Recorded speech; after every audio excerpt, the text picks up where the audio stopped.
Well, good day! So, for today, we're gonna go back to the Rankin Bass Christmas realm, and we're gonna talk about that mean and nasty Mr. Ebeneezer Scrooge! Humbug! So, alright, let's go! Alright, so we start off in old London with our lovely narrator, B.A.H. Humbug, Esquire, as he regales us with the tale of how the mean and nasty Mr. Ebeneezer Scrooge turned into one of the kindest-hearted souls on the planet. And we are inside Scrooge's business, where he is raking his assistant, Bob Cratchit, over the coals for unauthorized usage of coal. Dude's freezing in this office, but warmth is money, and this tightwad Scrooge, man, he ain't spending no money on that. Get a better coat, just so you can see what kind of a jerk this guy is, eh? Suddenly, Scrooge's nephew, Fred, pops into the building. And now Fred and Ebeneezer are having a singing battle of Christmas versus Humbug. It's like a Victorian-era rap battle, I guess. And Fred is like, "Oh, dear uncle, come over to my place and eat my food and hang out with us. It shall be the cat's meow." But nay, saith Scrooge. Joy is stupid, Christmas is stupid, happy is a waste of time. What's wrong with you, nephew? And so everyone parts ways, going back home. But something is really weird about this night. And it's not because it's Christmas, it's... well, I guess technically because it's Christmas, but, you know, like really no, right?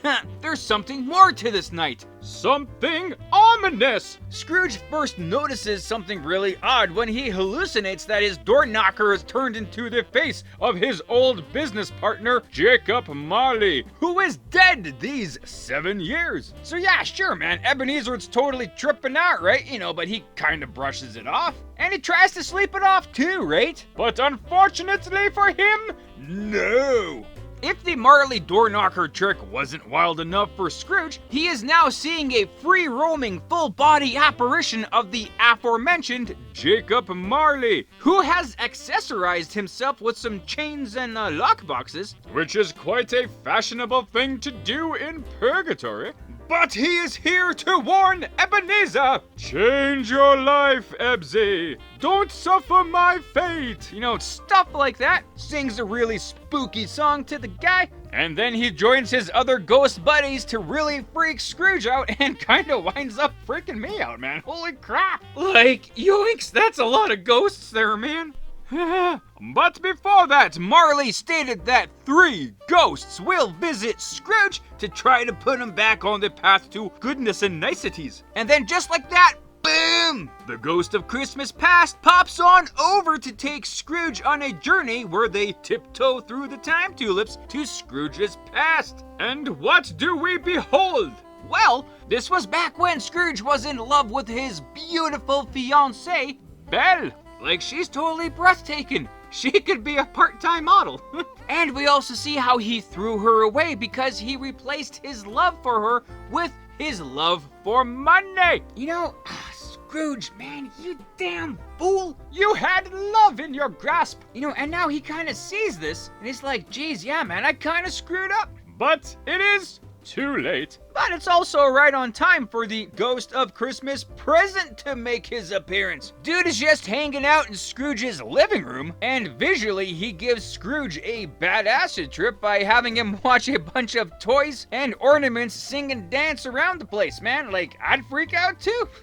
So the ghost takes Ebeneezer Scrooge to Bob Cratchit's house to see him, his wife, and his kids, including the young Tiny Tim, who has a bad leg and is pretty sick. Scrooge is now feeling the guilt of how his stingy paychecks affected the Cratchit family. And Christmas Present Ghost lets Scrooge know that Tiny Tim, man, he ain't gonna make it to next year, man. And this totally breaks Scrooge like a twig. And now for door number 3, we have the Ghost of Christmas Yet to Be. And he shows Ebeneezer that in the future, he will die. Which, you know, that's kind of inevitable, you know, death and taxes, right? But Not just die, no, man, he's going to hell. And everyone who is still alive is basically gonna celebrate his death. Like, that is a bit too much for Ebeneezer. He can't take it. So he begs the spirits to let him be. He'll change his greedy ways. Humanity will be his business moving forward. He'll keep Christmas in his heart. And he wakes up in his chamber room as if he was just having a fever-induced nightmare. But nay, 'twas the ghosts.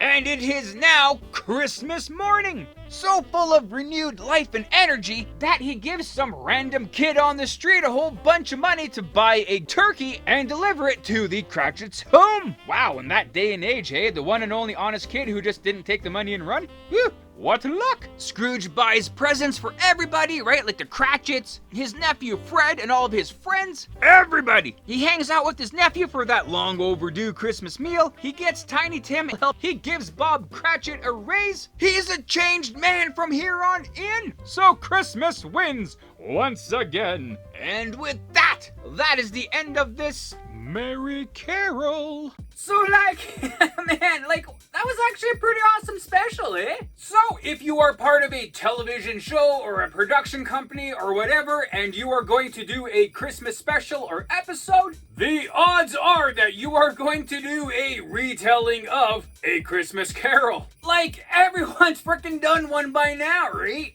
But they're all wonderful and awesome and unique. And this retelling, you know, has its own little twist too. Although it's a retelling of a retelling, but I'll get into that later. This one has an incredible amount of songs involved in it, man. Like, geez, half of the special is singing. As much as we all like music in our musicals, you know, like, man, there is still a limit, right? One of the things with all the music is that they had to cut out parts of the story to make room for more songs. Things here and there, like Scrooge's past, you know, when he went to boarding school, you know, all the stuff about his sister, the charity workers who were trying to get some charity money from Scrooge, all the finer details that the ghosts try to help Scrooge learn, like, all of that was kind of cut out, right? But, like, at the end, it's not that bad because you got all the main things you need for the story, you know, like for Scrooge's redemption arc and all that kind of stuff. Still pretty hip! One of the things I really liked about the special was the sequences where they have Jacob Marley and all his ghost buddies. It was so creepily well done.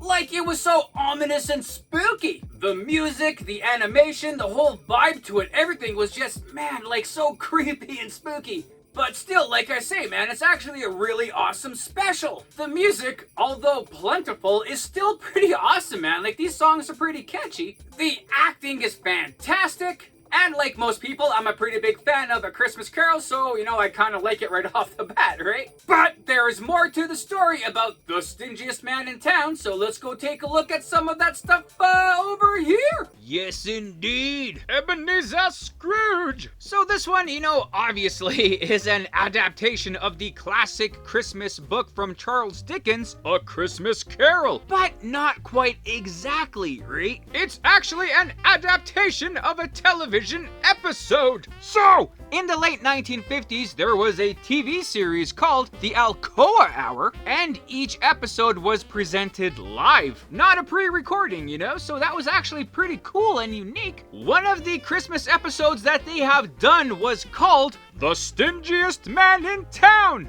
Hey, that sounds familiar. And that episode was more of a musical adaptation of A Christmas Carol. Right? It was wonderful, man. It was a huge hit. How can you not love musicals and A Christmas Carol, right? So put them together, boom, you're doing pretty good. But back in those days, you know, especially for a live performance of a TV show, they didn't have the best track record of actually having a recording of that performance or of that episode or whatever, right? And so eventually nobody at the studio, NBC, or any of the producers, whatever, nobody had a recording of this episode. Well, they had the soundtrack, I guess, but you know, not the actual special itself, which was really sad, right? Because it was so beloved. And so for the solution, enter Rankin Bass. So Rankin Bass was like, you know what, man? We could, you know, just do another live recording of the show. We have the script and the music and all that that kind of stuff, you know, to do it again live. But because we're Rankin and Bass and we totally, you know, kick butt, we're gonna do it our own way and we're gonna make it a cartoon. So the whole point of Rankin and Bass doing this cartoon special was to preserve the storytelling of that episode, right? With the music and everything. So usually Rankin and Bass will make their own songs for all their specials, but you know, as you can kind of piece together, right? All the songs in this special was actually from the original, but there were still pretty awesome songs and they kind of fit pretty well into the whole kind of grand, you know, universe of Rankin and Bass music songs, right? Music songs, that's the word I'm going with. I'm not even gonna edit that. That sounds pretty perfect. There were some slight changes from the live performance to this cartoon, obviously, like, you know, the most glaring difference being, you know, live action or a cartoon. Another main difference would be the narrator. So in our cartoon special, it is B.A.H. Humbug Esquire, bah humbug, you know, an awesome play on Scrooge's favorite expression in the live performance. It obviously was not a bug being a narrator, it was in fact 4 people, a quartet known as the 4 Lads. And the live action performance was fit into like an hour-and-a-half episode, so they had a little bit more time to kind of flesh out a bit more of the story, you know? But other than that, man, like the two are pretty much identical. You could show things a little differently in a cartoon, obviously, so they did that, and it was actually pretty cool. So, you know, it's pretty awesome that they did this special. However, later on down the road, a copy of the master reel for the live action show was actually found. One of the retired executives for Alcola had that in his house and he must have forgot that he had it, you know? So the studio, you know, took that reel, they remastered it, and they released it on DVD in 2011. Just in time for Christmas that year. So if you've ever loved the Rankin and Bass version but you wanted to watch the original it was based on, you can now do that. Actually, you know, I found it on YouTube as well, so it is quite wonderful. And now the usual question that arises for a Rankin and Bass Christmas special is, how does this one fit into the whole realm of the Rankin and Bass Christmas universe? Well, I guess for sure it does, right? Like, if you can have Pinocchio Christmas, you know, you can definitely fit Ebeneezer Scrooge Christmas in there too. It's just not part of the main Rudolph, Santa, Frosty kind of story, but it does take place in the same universe, right? Like, you still have a talking humbug, you know, bouncing a beat, you know, so while you see mostly humans, you still do know that bugs can talk. But it is technically part of its own shared universe. So, the special Stingiest Man in Town is the 3rd Charles Dickens story to be adapted into a Rankin and Bass special. So really, within the whole Rankin and Bass Christmas universe, you have a smaller Charles Dickens verse, I guess. A trilogy, if you will. The first Charles Dickens adaptation that Rankin and Bass did was Cricket on the Hearth, which was pretty good and had a pretty boppin' theme song, right? Cricket, cricket on the hearth. That one came out in 1967. The second Dickens verse story was A Christmas Tree, which was released in 1972. And of course, this third one in 1978, Stingiest Man in Town, which was obviously Dickens' most popular Christmas story. So those ones would kind of work within their own kind of universe, but still part of the bigger Rankin Bass verse. And they were all 3 of them cartoons. In fact, this featured special, Stingiest Man in Town, was the last cartoon special for Rankin and Bass in its original run. The next cartoon that Rankin and Bass, or whatever variation of Rankin and Bass, did was Santa Baby in 2001. But I don't think Rankin and Bass were really together at that point, so it was kind of a different company in a sense, but it is what it is. Some kind of fantastic history there, and yeah. So there you have it. The rest of the story. But yeah, with this, that, those, and the other things, man, I guess that's that. Also, if you guys are interested, I created my own superhero show and I have the first episode out already. The Adventures of the Density. So if you guys would like to check it out, I'll have a link above here and a link at the end of the video for you to peruse there. Yeah, right on, and there you go. So thanks for watching the video. I hope you liked it as much as I did making it. Also, feel free to check out the source material that I featured in this video. And if you want to leave a comment on anything you may have liked or things I might have missed in this, you know, feel free to do so. Or anything else, you know, just to say hi. That's cool too. And other than that, you know, have a great day. Thanks.